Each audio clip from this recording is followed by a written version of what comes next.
व्योमकमलाकारं व्याप्तं येन चराचरं तत्पदं दर्शितं येन तस्मै श्री गुरुवे नमः।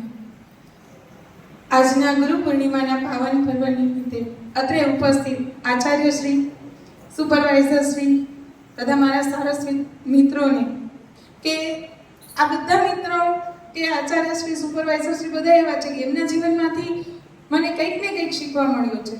એટલે આજે ગુરુ પૂર્ણિમાના દિવસે એ તમામના ચરણોમાં વંદન કરું છું.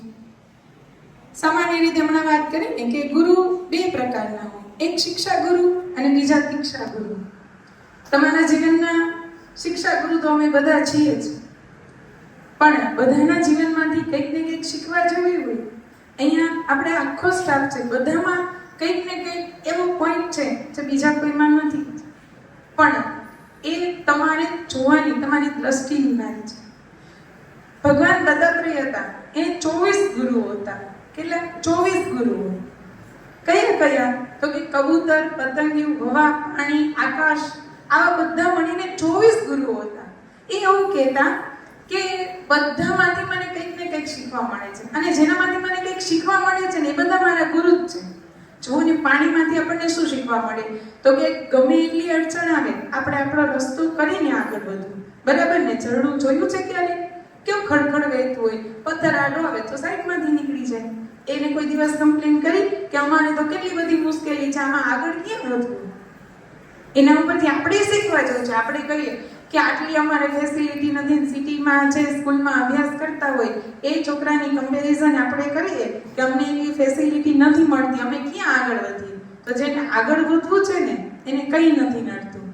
એટલે આવી રીતે બધામાંથી શીખવા જવું છે. હવે એમ થાય આટલા બધા ગુરુ કરવાના હોય, હા કરવાના જ હોય. તો ગુરુનું આપણા જીવનમાં એટલું વળી શું મહત્વ કે આટલા બધા ગુરુ કરવા?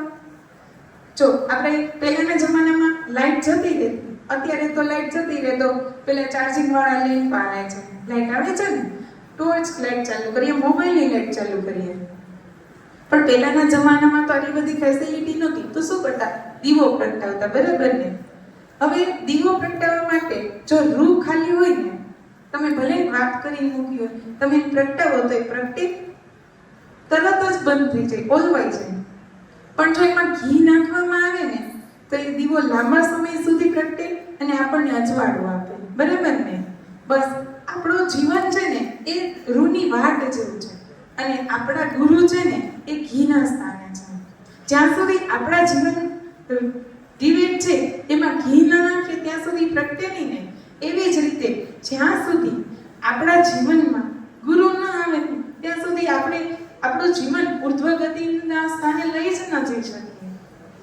એટલે જેવા તેવા તોય ગુરુ કરવા, અને મોક્ષ માર્ગે પણ જો આગળ વધવું હોય ને તો ગુરુ તો કરવા જ જોઈએ.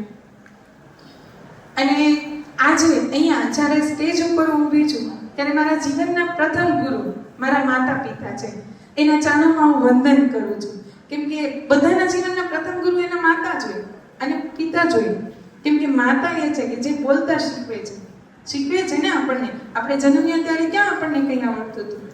એને બોલતા શીખવ્યું, ચાલતા શીખવ્યું, જમતા શીખવ્યું, અને છેલ્લે આપણને ગુરુ સ્કૂલે મોકલ્યા, ગુરુ પાસે મોકલ્યા. અને આ બધા ગુરુજનોએ તમને આગળ વધતા શીખવ્યું, ભણતા શીખવ્યું, બોલતા શીખવ્યું. બોલતા તો માતાએ શીખવ્યું હતું, પણ તમે સમાજની વચ્ચે કેવી રીતે રહો, બધાના સમૂહમાં કેવી રીતે રહો, એ બધું તમને અહીંયા સ્કૂલમાં શિક્ષકો દ્વારા શીખવામાં. બરાબર ને? બધા ક્લાસમાં લગભગ મોનિટરો કરેલા જ છે. અમે શિક્ષકો કહીએ ને તારે મોનિટર થવાનું છે, એટલે એમ કે ના ટીચર હું નહીં થાઉં.